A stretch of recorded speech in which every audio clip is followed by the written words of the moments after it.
Hello, everybody. Pat and Mike here. We had a little bit of a hiatus last week, but we're back together again. The sometimes with this weather and stuff that goes on in the spring, we have things we have to take care of. And last week, Mike had to take care of some things because that storm that went through Norman hit his house. Yeah. Hey, there are some things he's been having to take care of, so he had, I guess it was our time. yeah. So So anyway, everything's fine now. Mike, they had a little bit of damage, but it's getting taken care of. So all pretty minor. the so anyway, we're back and we're going to do Genesis 22. We Now look, I'm going to start this a caveat here. We like to keep them as short as we can, but this is chapter 22 of Genesis. This is like a very pivotal chapter in the entire Bible. So there might be it might be a little longer, is what I'm trying to say. So anyway, but we'll try our best to get it done as quick as possible without losing some of the emphasis on what this whole chapter's about. Right. So, Mike, my brother. Chapter 22. Now it came about after these things that God tested Abraham and said to him, Abraham. And he said, Here I am. He said, Take now your son, your only son, whom you love, Isaac, and go to the land of Moriah, and offer him there as a burnt offering on one of the mountains of which I will tell you. So Abraham rose early in the morning and saddled his donkey and took two of his young men with him and Isaac his son, and he split wood for the burnt offering and arose and went to the place of which God had told him. On the third day, Abraham raised his eyes and saw the place from a distance. Abraham said to his young men, Stay here with the donkey, and I and the lad will go over there, and we will worship and return to you. Abraham took the wood of the burnt offering and laid it on Isaac his son, and he took in his hand the fire and the knife. So the two of them walked on together. Isaac spoke to Abraham his father and said, My father. And he said, Here I am, my son. And he said, Behold, the fire and the wood, but where is the lamb for the burnt offering? Abraham said, God will provide for himself the lamb for the burnt offering, my son. So the two of them walked on together. Then they came to the place of which God had told him, and Abraham built the altar there and arranged the wood and bound his son Isaac and laid him on the altar on top of the wood. Abraham stretched out his hand and took the knife to slay his son. But the angel of the Lord called to him from heaven and said, Abraham, Abraham. And he said, Here I am. He said, Do not stretch out your hand against the lad and do nothing to him, for now I know that you fear God, since you have not withheld your son, your only son, from me. Then Abraham raised his eyes and looked, and behold, behind him a ram caught in the thicket by his horns. And Abraham went and took the ram and offered him up for a burnt offering in the place of his son. Abraham called the name of that place, The Lord will provide, as it is said to this day, In the mount of the Lord it will be provided. Then the angel of the Lord called to Abraham a second time from heaven and said, By myself I have sworn, declares the Lord, because you have done this thing and have not withheld your son, your only son. Indeed, I will greatly bless you, and I will greatly multiply your seed as the stars of the heavens and as the sand which is on the seashore, and your seed shall possess the gate of their enemies. In your seed all the nations of the earth shall be blessed, because you have obeyed my voice. So Abraham returned to his young men, and they arose and went together to Beersheba, and Abraham lived at Beersheba.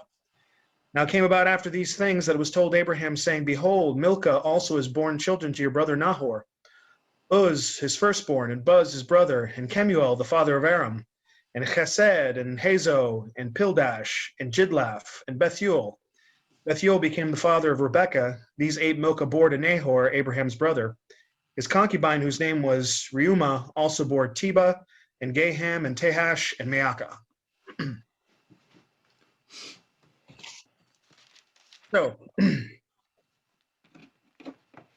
before we start anything, do you want to hit the coming attraction on this one? The big thing? Yes. Hit it. Yes. Do it. You mean like the trailer? This is being the trailer to. This is yes. See, this is what we were talking about earlier. This whole story here is the trailer to what God is going to do in the future for us. He's going to sacrifice his only son, just like he's asking Abraham to do Your here. only son whom you love, using the very same Yes, words. yes, the very same word. And he sent Jesus Christ to be our Substitutionary. Yeah. substitute, our our the propitiation for our sins, because without that we are nothing. We have no salvation. All that, all of that, God is revealing right here in this story with Isaac.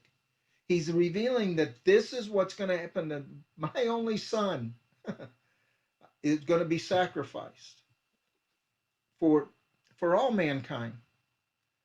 In this, we see it as a test of Abraham. Now, this test, the word here for that has been translated as test does not mean tempted to do wrong. That's not. It's not that kind. That's not the kind of test that this is. God does not do that. Right. I did see that distinction when in Yeah. something I read as well. Yeah, that's important. And and James says that later in the book of James. He says God does God does not tempt you for Right. for wrongdoing. God won't do that kind, but He does test us. He does Sure. test us to see where our heart is, but He doesn't test us to see if we're gonna shack up with some gal or something. That's not the kind of test. If you're in that kind of a test, that does not come from God. I'm going to tell you right now. No, the shacking up with some gal test is a completely Well, different yeah, that's a different test. spirit altogether. Yeah. Yeah. That's the shacking up with the girl spirit. You don't want to Yeah. go with that one. So So anyway, shacking up with some gal. that's all I could think of at the time. That was great. Oh, that's good stuff. Anyway. But anyway, so he in this test that we see that God um, puts Abraham through, we see it's the precursor for what God is going to do for us Right. in Jesus Christ and sacrificing His Son.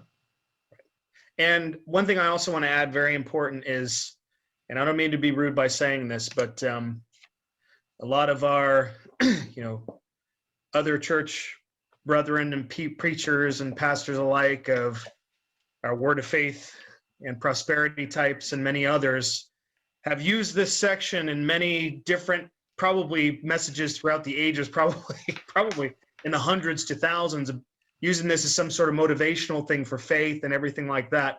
Don't mistake this for some motivational speech, that you may have gotten at some church somewhere. You are not Abraham. Abraham in this alone shows to be an exemplary man. Nobody is tested or asked to do this by God himself previous to him or after him. You are not Abraham in this story. Don't put yourself there. It's not what this is about. I know I've heard these messages myself where they turn these things into these great things of faith, and also basically unveiling of the Lord's plans, and things, the reflections that point to the future of some sort of motivational speech for you in faith and everything. Don't do that with this one. This is an exemplary guy. This is the father of our faith, based on the faith that he showed in the trust that he had in God, blessed every nation on the earth, which will be talked about later on. Right. So I got to say that because I've heard it so many times from so many different things. This is not a motivational speech. You are not Abraham. No, and God will test us, but He doesn't. This kind of test isn't. First of all, it's not required anymore, right? Because the end product, the feature presentation, so to speak, has happened, and Jesus Christ was our sacrifice. And so, but this was God showing the faith that Abraham, and this is the reason why we call him the father of our faith. This this all these stories we've heard up until now, he's been faithful. He's been faithful to God, and he's done things. You know, he God called him and said, "Start walking," and he did. Right. You know, that right there is a test most of us would fail. Yep. The but anyway, but this test here to me is the ultimate um, proof of his trusting God. And I don't know how far you want me to go with this, Mike, but in you want me to talk about the Hebrews, uh, Go. and this is even mentioned in Hebrews chapter 11. I think it's verse 17. Through 19. Um,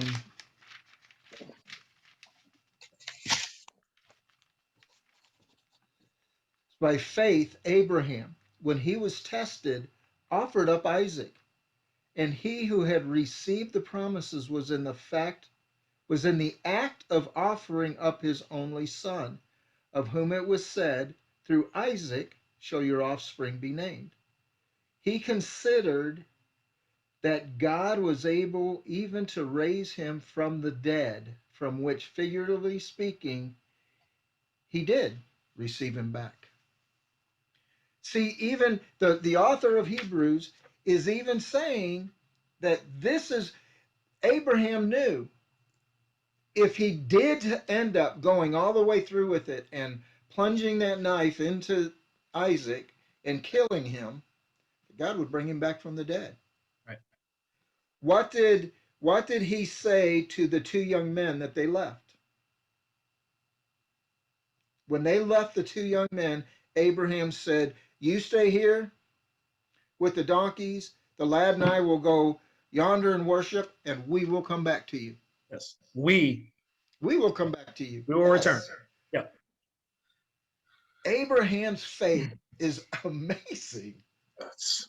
And I like to think I'm a man of faith. I like to think that I have a lot of faith and I trust God through a lot of things. But let me tell you, if God would tell me to take one of my sons and sacrifice him,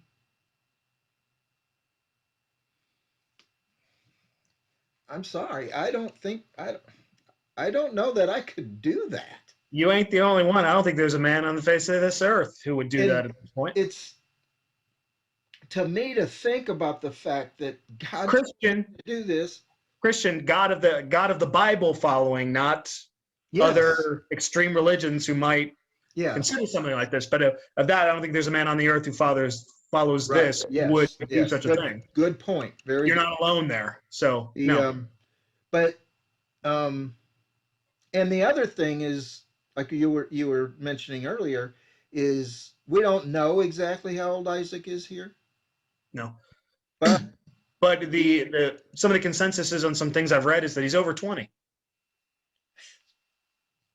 so I'm going to take a 20-year-old man and I'm going to tie him up and put him on Right. Right. with fire. Right. Yeah, because I don't think this 100-something-year-old guy could really like wrestle his Yeah. 20-something-year-old son to no, you're gonna go down. I mean, he was willing on top of it. I mean, he just whatever dad says. He raised the knife. It says he raised the knife. Yes. Yes. He bound Yes. him. He would have had to let him bound him. Okay. Yes. I mean, Exactly. Abraham's an old guy at this point. I mean, he's old before Isaac's even born.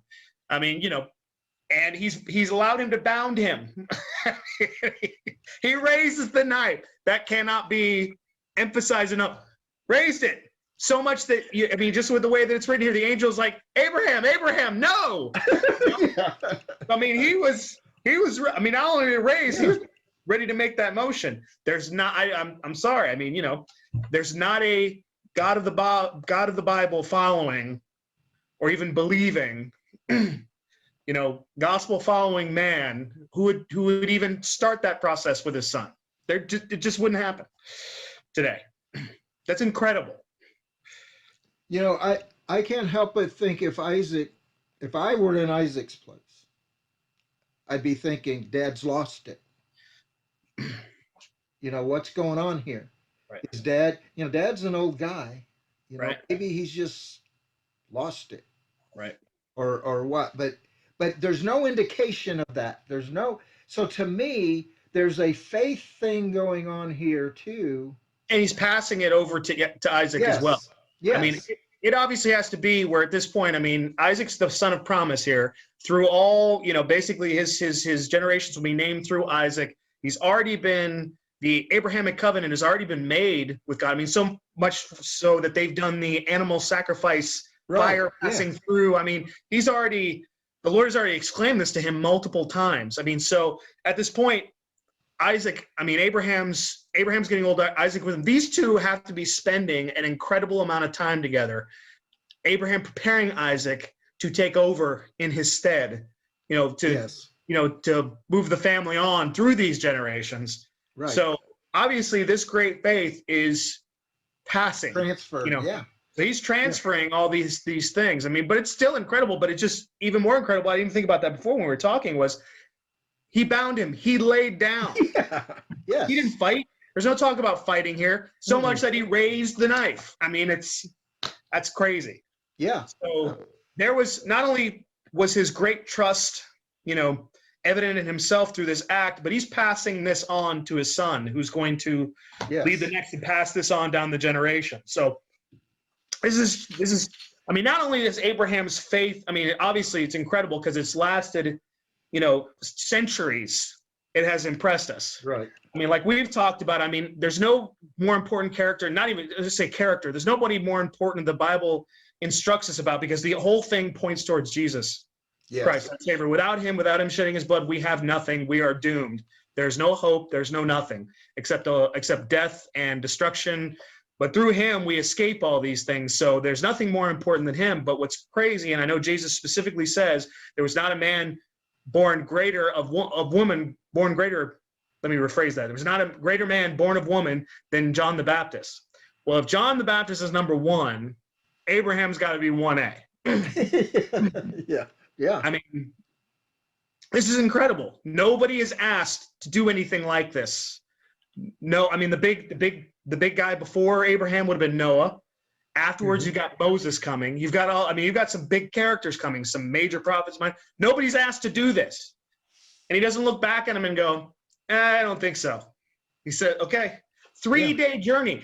They have time to think. He's got time to think about this. It wasn't go around the corner, around the hill to the right and, set something up and go there. You've got 3 days to think about all this. And he doesn't hesitate.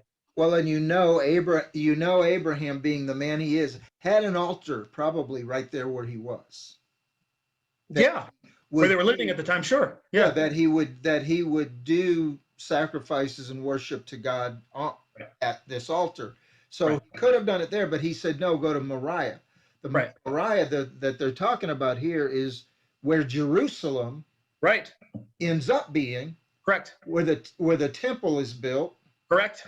Yes, I saw that as well. And everything. So it's all pretty significant. Right. This is not accidental. No, God doesn't do things on accident. No. And there's no coincidence. There's no coincidence. No. This is all done very purposeful. Yes. And Abraham was right there with God. Right. He knew God said, this is the one. Isaac's the one that your name is going to be carried on with. This is the one. So he knew, even though God's telling him to sacrifice him, that somehow. Because Ishmael's off the table.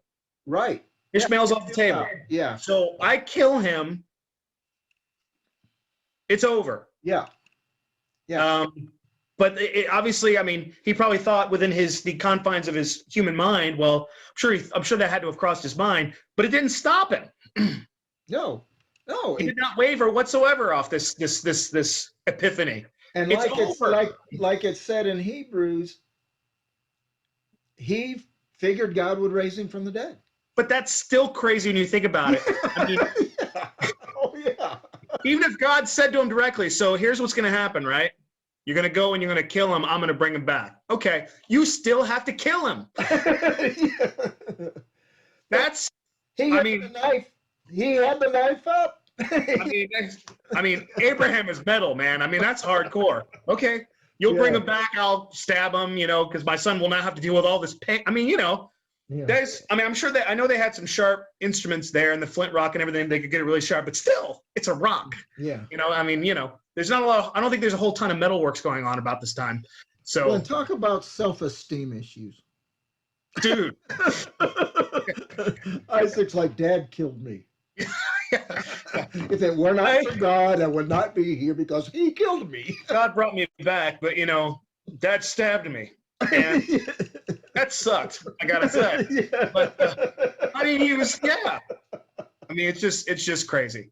And the Yeah. testing aspect I find interesting too, because we have, you know, the Lord God Almighty, the creator, the author of the universe and everything in it. There's no, every life comes directly from him. There's no life that happens by accident. So this is the creator, the artist of the known universe. So he obviously knows what's going to happen. So the even more interesting part about this to me is what I was thinking about this when I was reading this is he knows Abraham's going to do this when he asks him. You know, at the very beginning when he called him, Abraham was going to answer the call. So there's no, like, he's testing him going, Yeah. I hope, come on, Abraham, come on, Abraham, come on, Abraham, you can, come on, you can do it, come on, you can do it. No, it wasn't anything like that. He knows the end from the beginning. So the interesting part about this test is it seems has a lot more on the benefit of Abraham than it does on the Lord himself. So it may lead you to wonder, well, why does he, it says he tests him. It's not like he didn't know what was going to happen, but whatever he does obviously arouses something further, either by feeling or thought, however it works. These people that God tests in how it will, there's something, he obviously does this in a reason more than just say, hey, you know, I tested you, you passed the test, that's great and all. You knew he was going to before you commissioned this testing, so to speak. So it just makes me wonder, you know, obviously when God puts these tests forth, it's more about what that person's going to gain from it. Yes. And it is, or to strengthen the relationship somehow. Or, I mean, obviously the benefit is more for you than it is for God, is Right. the way he knows what's going to, there's no suspense with him. Will he or won't he? Yeah. So just sort of interesting, like what further thoughts or feelings or, you know, connection that wells up in Abraham, you know, in his human, you know, thought process and everything as a result of this, you know. Well, and I think, you know, I If look that makes any at sense. the trials or the things that I've been through in my life, and you look back and you see, you learn so much about you. Right. You know, hey, I didn't realize that I was that strong. You know, Right. or I didn't realize I was that weak. You know, I mean, you know, depending on how we come out of things, you know, sometimes we realize, hey, I got a lot of work to do. Right. You know, and and everything. So I agree wholeheartedly. The test was not a test for God. It was a test Right. for Abraham. It was a test for Abraham to see how far he really trusted God. Right. And in my opinion, he gets like an A plus plus plus. It's like I mean, don't take lightly. I mean, for me, just don't take lightly to the fact that nobody was asked to do this, and nobody since has been either. that's right. And There's something obviously praise exemplary God for about this that. guy. Yeah, Yeah. seriously. No, The but Hey everybody, we decided to divide this discussion of Genesis 22 into two parts because it was running long, and it's so important. We wanted to make sure that we covered everything we could that we wanted to for you and for us. So join us next week for part two, and we will continue it on then. Thank you very much for being with us. Let me close in prayer. Father, we thank you for all that you've done for us. We thank you for your many, many blessings. And I ask, Father, that as we go through this chapter 22 of Genesis, that you just be with us and you guide us and you just speak to the hearts of each and every person that hears it. I thank you and praise you in Jesus' name. Amen. Thank you.